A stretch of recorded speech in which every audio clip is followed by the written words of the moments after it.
fiction, science fiction, horror, fantasy, crime, LGBT, thriller.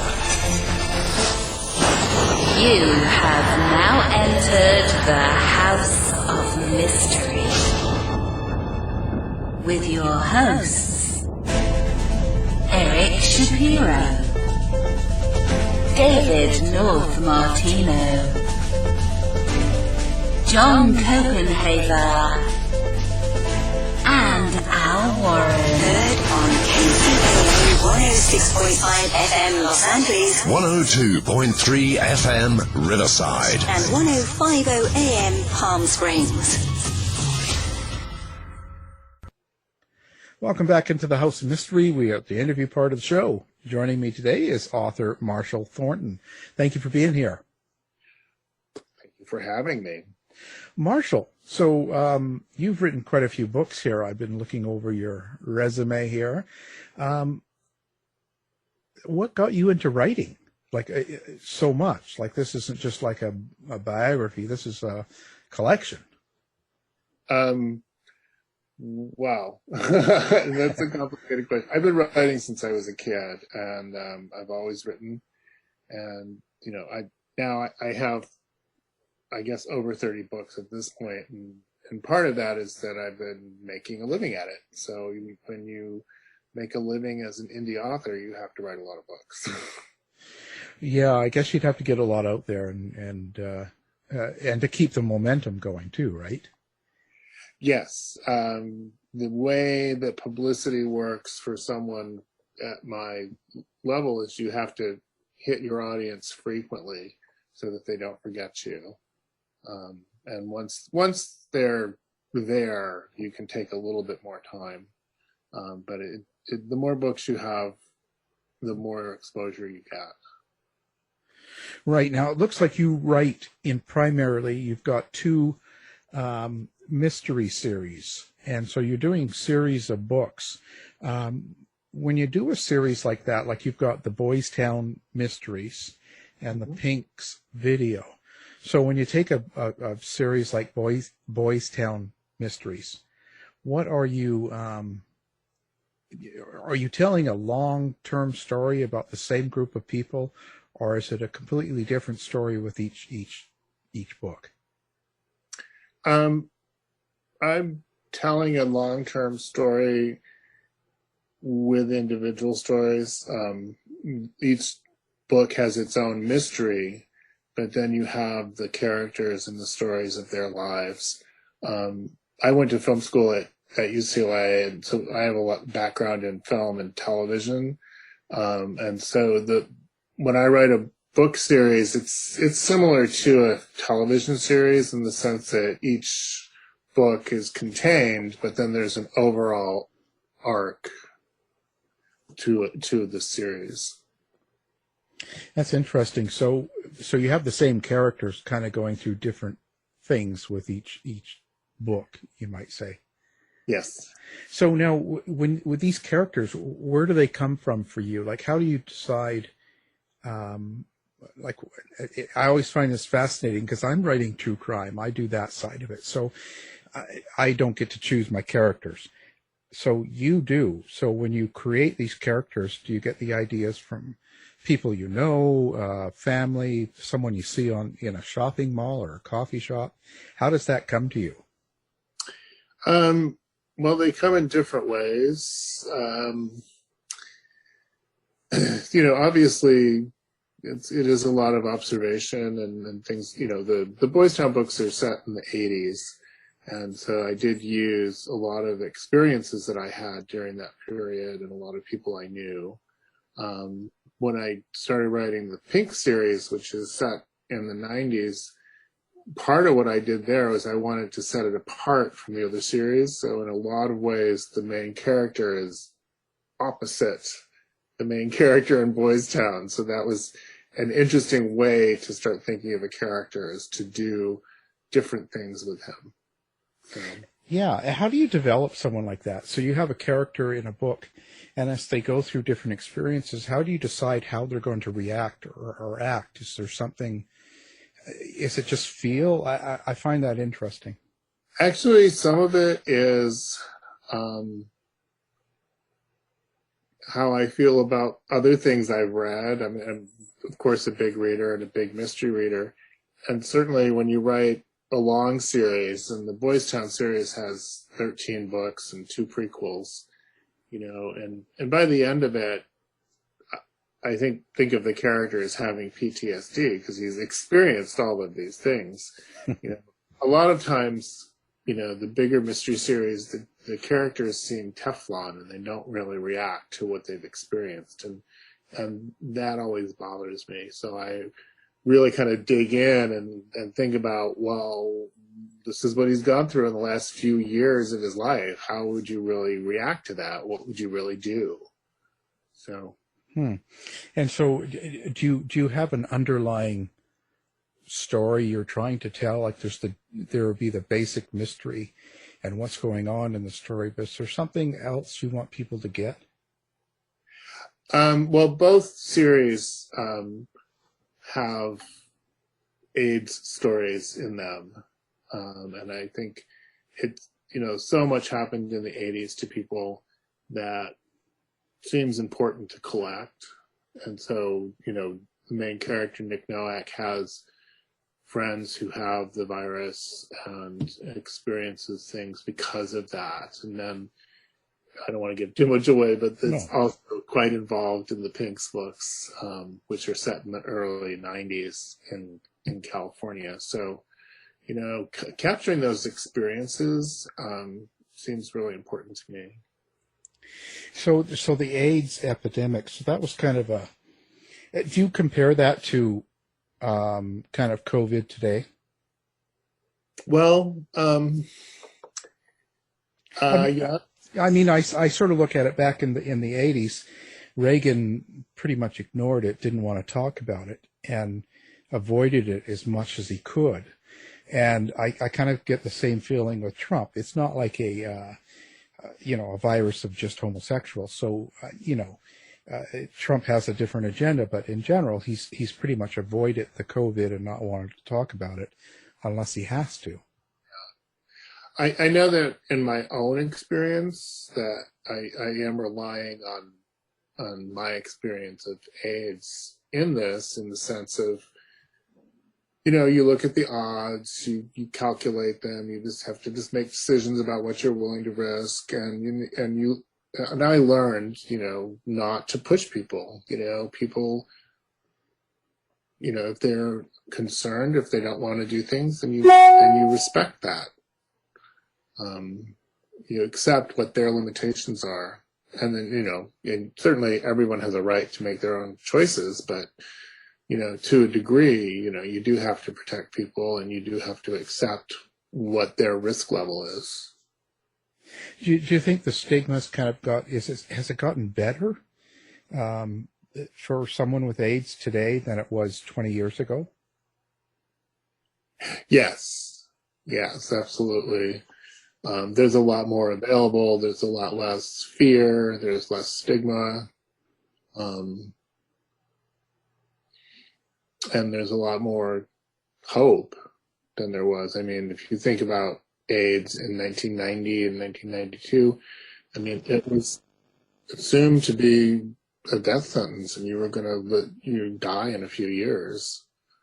And now I think, I've known people who have converted, seroconverted, I think is what they call it, and they go right into studies, and go right on medication, and they're actually sort of prized by the doctors because they have them to look at, and they do very well, actually. So it is very different, certainly. Yeah. Do you think the community's better with it than they were? Like, if someone's positive, do they get kind of put aside like they used to? Like, you know what I mean? Kind of, I don't want to say boycott it, but sort of almost, is there something that's attached to having AIDS within the community itself? No, I don't think so. And, different times, it would kind of go back and forth. It's like there were times when people were very frightened of anyone who had AIDS. And then there were other times when it seemed very chic, and there were actually people in the community who wanted to get it because they didn't feel included without it. It's interesting.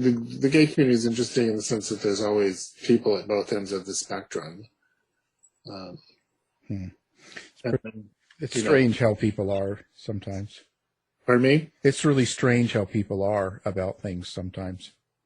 Oh, absolutely. Absolutely. But I think it's, it depends on people's individual experience and how they perceive things. So what's your relationship with your characters? I ask that because I've had so many people on doing crime fiction and fiction and all of this, and a lot of people they tell me their characters are like their kids. They are very important to them. Do you find that with yourself too? They are important. They do mean something. I don't really think of them as children, but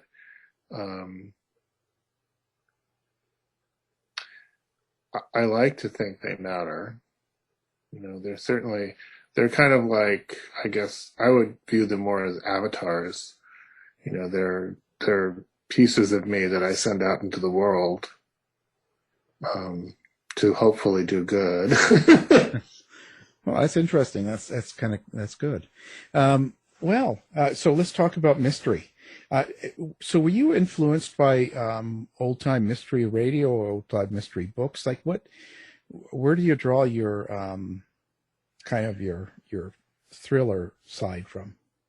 Well, I think probably my most important influence would be Joseph Hansen, who wrote a gay mystery series in the 70s, 80s, and 90s. He was very influential on me and on many people. And then also I'm very influenced by Sue Grafton's books, mostly in the sense that she does a lot of minutia in the characters' lives, and I really enjoy building the picture of what their lives are, separate of the mystery part, because that's where you really get to slide in little bits of history and things that people really wouldn't necessarily think about without the genre element. Gives you a lot of freedom to do that. If that makes any sense. Yeah. No, I'd imagine, and I imagine when you're writing, when you're doing these series in the 80s and 90s, you have to go back to that time and sort of emphasize what it was like to live then. Right. And, one of the things I hear a lot from readers is that they really enjoy taking that little time travel. People who lived through it remember it, and they enjoy remembering, and they enjoy the different things that I mention and the different places that the characters go and the things that they talk about. And actually, in a lot of books that are contemporary, there's sort of a taboo about talking about current events. And because I'm writing nostalgia, I actually do have the characters talk about things in the way that we do. It's like, for me, no one could ever write about 2020 without actually having conversations about COVID and conversations about Trump, and then those conversations as a writer are great because they then show you who the characters are as they take different positions. Yeah, because, I think people look back at things remembering mainly the good things. They don't really hold on to a lot of the bad stuff. So when you look back at the 80s and 90s, people a lot of times will say, it must have been so good to live back then. Well, there was stresses and problems then, too. Oh, absolutely. We have a tendency to, I don't know if it's a look at our contemporary world and say, oh my God, this is so shocking and new. And, you know, the divisions in this country go back 150 years. Yeah, I know. You know, like, they're just particularly evident right now, but they've always been there. And it's odd in many ways because socially, there's a lot in this country that's much more comfortable than it was when I was a kid. Although certain elements of politics were much better when I was a kid. Yeah, but I think it sort of represents the time. Like, you know, back in the Reagan days, we knew that there was an oppression from Reagan and the Republicans against gay men and stuff. And I think that I guess we weren't quite as aware of it on the day-to-day, because you didn't have Fox News, you didn't have the internet and all this stuff, so you would hear bits on the news and you would hear things happen, but it wasn't in your face every single day. You weren't on like Facebook or Twitter and seeing comments constantly and people flying things back and forth. Well, yes and no. In the 80s, 70% of the population didn't think it was okay to be gay. Right. And that number has flipped. Now that's 30% of the population. Now, certainly that 30% of the population has a much bigger megaphone right now. But in the 80s, you were much more likely, I think, to come into contact with someone who would say something to you that was offensive and expect you to just swallow it. Whereas now they kind of blindly do it on the internet. That's true, but you know, it's like people are much better behaved in person than I think they were in the 70s and 80s. Yeah, it's interesting. It's really interesting. So your characters, do you get into relationships as well? Do I get? Well, I mean, you call them gay mysteries. So are we talking the characters are all gay and that's sort of Well, I mean, most the main characters are gay, and a lot of the characters are gay, and they're in different kinds of relationships. Certainly, Nick Nowak has like 3 main relationships during that series, and then in the Pinx Video Mysteries, you know, that revolves around a guy who's lost his lover to AIDS. And he's very close with his neighbors, who are a couple who live downstairs from him, and you know they run around solving murders. So, I mean, there are straight people in all the books, but you know they kind of mix as you do in and out. But they both take place in what were at the time very gay neighborhoods. So who do you think you have as readers? Like, do you have any sort of an idea of what kind of people read your book? Is it men, woman, age group, or anything like that? It's shifted over the years. You know, I started out working with several M/M romance publishers, and even though my books are not romance, and those were companies run by women, directed at women. And so I do have a large female audience. But over the years, I've collected a lot of male readers, approximately my own age, in 50s and 60s.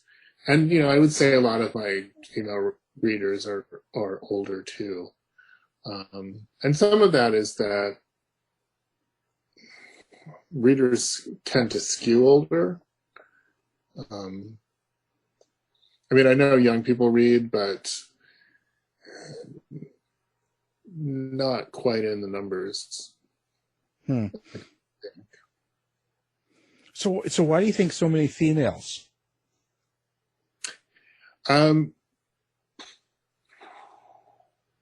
Well, there is a whole genre of romance that has to do with gay men, M/M, and it's a lot of women who like romance books, but are more interested in men than reading straight stuff. So, and they cross over. I mean, very few people are monolithic when it comes to reading. So, you can actually go into what is typically a romance environment and say, hey, I have this mystery, and a certain number of people will respond and pick you up and start reading you. So. So now your newest book coming out, I guess you say Christmas Day. Merry Christmas. It's called Cash Out. Now it's part of the Pinx Video Mysteries. So what's the basic premise? What's the idea behind it? It's book 5. So in these 5 books, what is it centered around a certain story or idea? Well, it's centered around Noah Valentine, who owns a gay video store in Silver Lake, and his neighbors and the people who work in his store.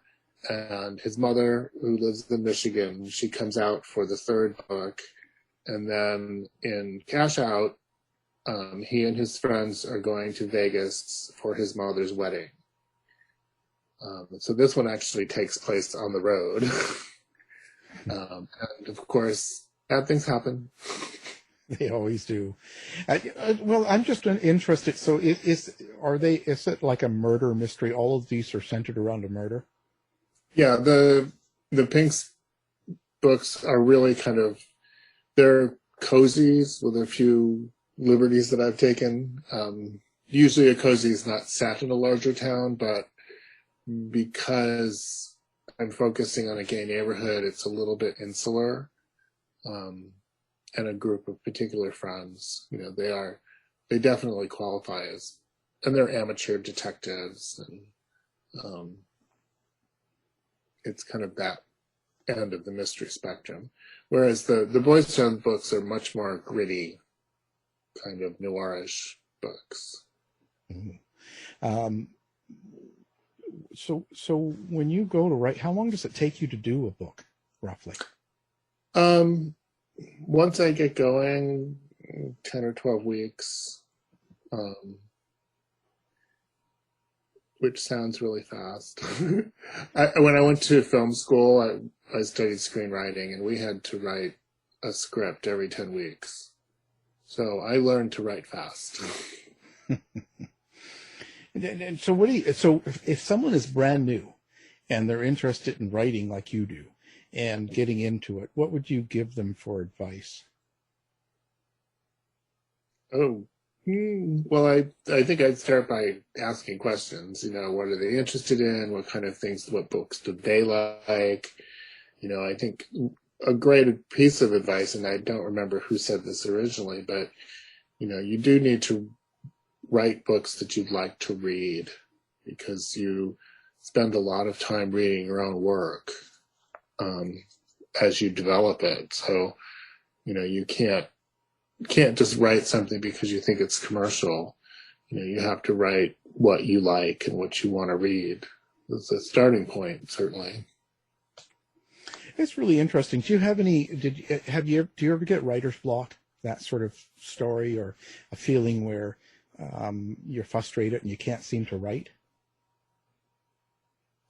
Not really. Not in a very long time. I do occasionally run into a block with a particular book, and I have set books aside for years and gone back and finished them much later for that reason, but I don't know that I wouldn't call it a writer's block, because I'll just start a different project. Yeah, you change or you do something different. This is how I make my living, so I can't afford a writer's block. You can't afford to stop at the same time. That's right. But how does, like, when things like, okay, now 2020 comes along, we've got the Black Lives Matters and protests, we've got COVID, we've got Trump, we've got a lot of things going on. So it's kind of a little bit, you isolate, there's little weird stuff going on, people are nervous, there's a lot of panic. Does that change your outcome? Does it change the way you write?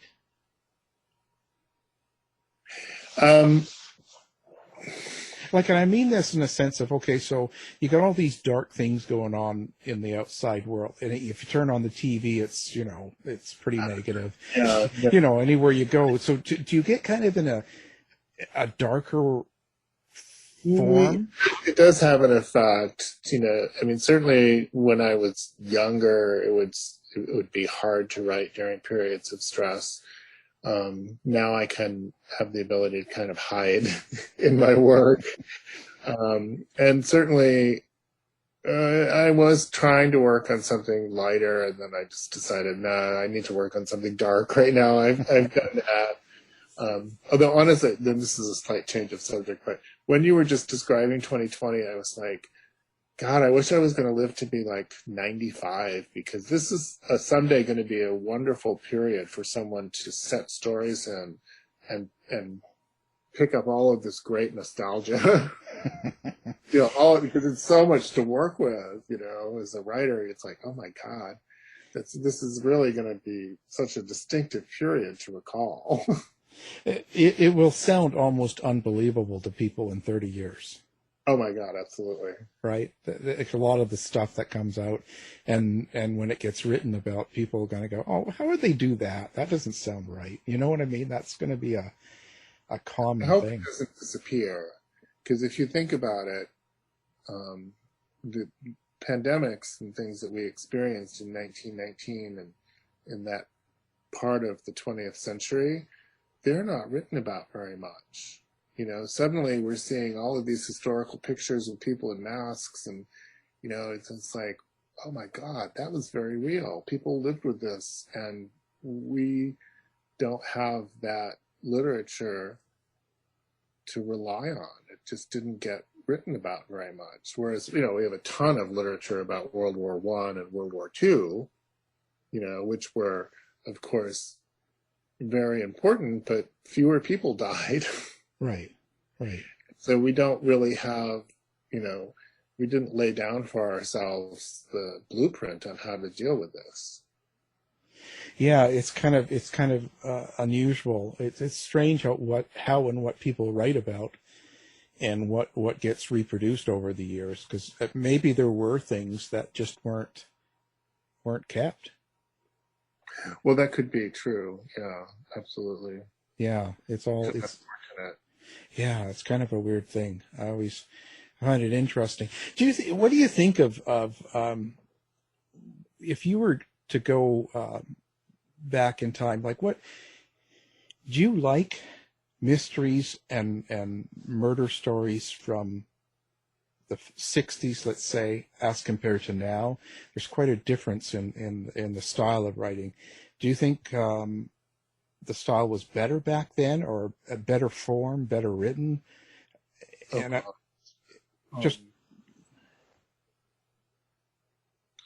you know, I don't know that I'm broadly enough read to really talk too much about that. I have most of my historical mystery reading is from the 30s, you know, Dashiell Hammett and Raymond Chandler. And I don't really I have not really read a lot of mysteries from the 60s. And I do read some now, but writing as much as I do makes it harder to read, because I basically read all day. So you want to get away from it, yeah. Absolutely. So, I mean, I do really love noir stuff, you know, from the 30s and 40s. And I do like a lot of contemporary books. You know, I like Michael Connelly a lot, and just finished his latest Lincoln Lawyer book. But I don't know that I really can make a judgment about what's going on in the mystery scene based on the few things that I do read. Where do you see yourself in 10 years? Oh, at the computer by Oh, maybe it'll be tapped into your brain by then.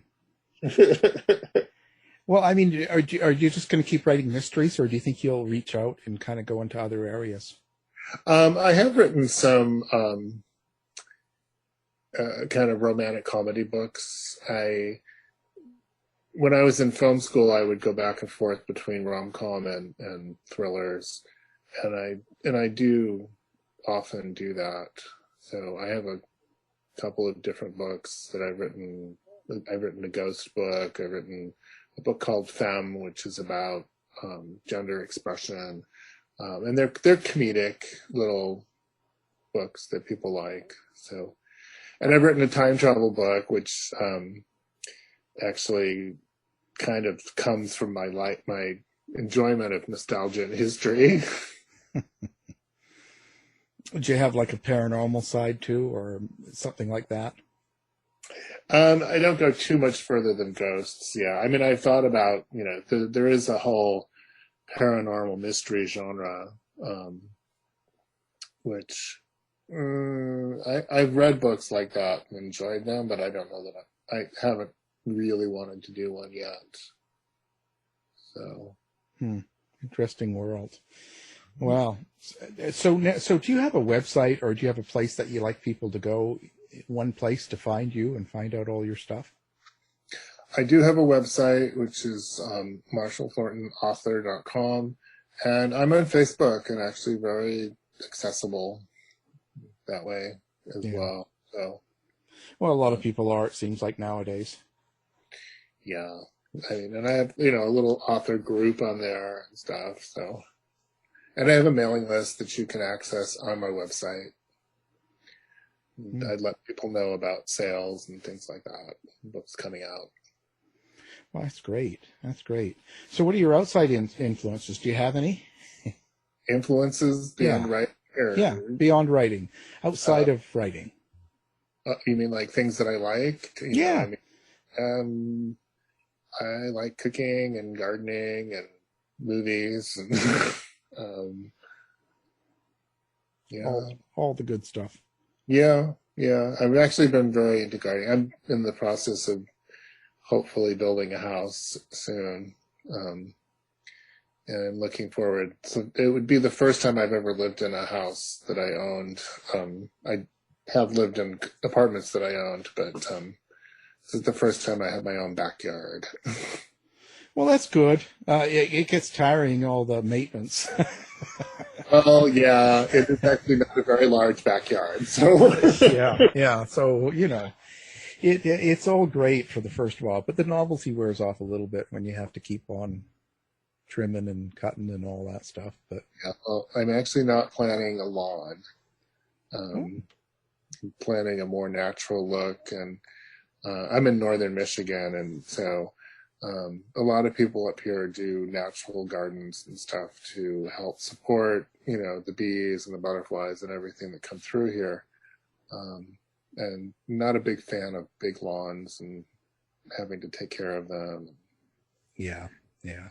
So I'm actually looking at my yard, looking at my property, I don't want to work a lot, and I'd like to help nature. So what am I going to stick in the ground and cross my fingers? Yeah, it can work. It can work. You never know. Well, certainly I've had a pleasure talking to you, and I'm going to put your books and website up on ours so people listening can do one click, find you, say hi, do whatever, buy your book, and hey, cash out. So video stores. So do you think people know what they are nowadays? Well, people might. Did you ever think that would happen? That's kind of crazy if you think, when back the day, you go out and rent videos all the time. And even when it went to DVD, do you ever think that would all go away? Not really. Although in retrospect, I wonder why I think that, because, media has just been changing all the time since the 70s. Yeah.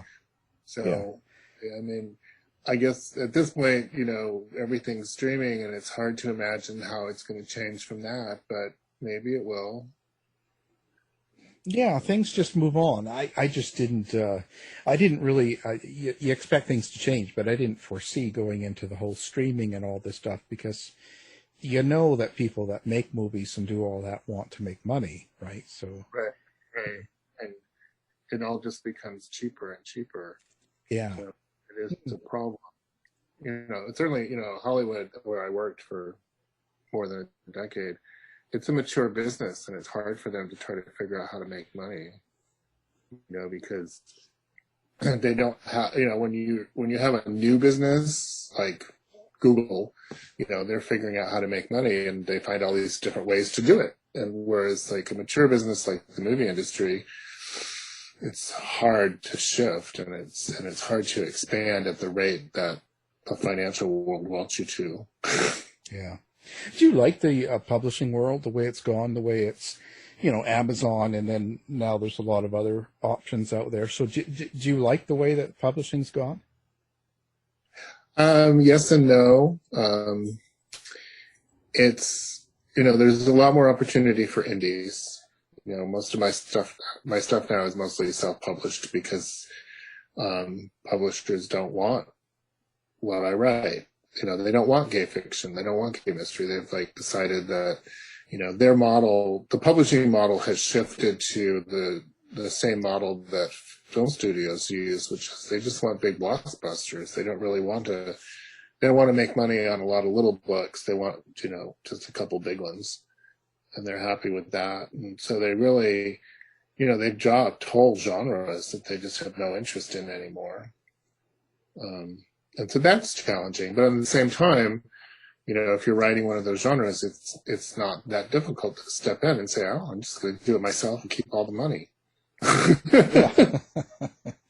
Yeah. I mean, I just wonder, because there's also a lot of people that there's a lot of bad stuff that goes out now, right? Because there's nobody to really, regulate it. Not that that's not the right word, but there's not a lot of people to check over things, Well, people assume that a big publisher is acting as a gatekeeper to keep bad work out. But, I read mainstream books, and they're not that great.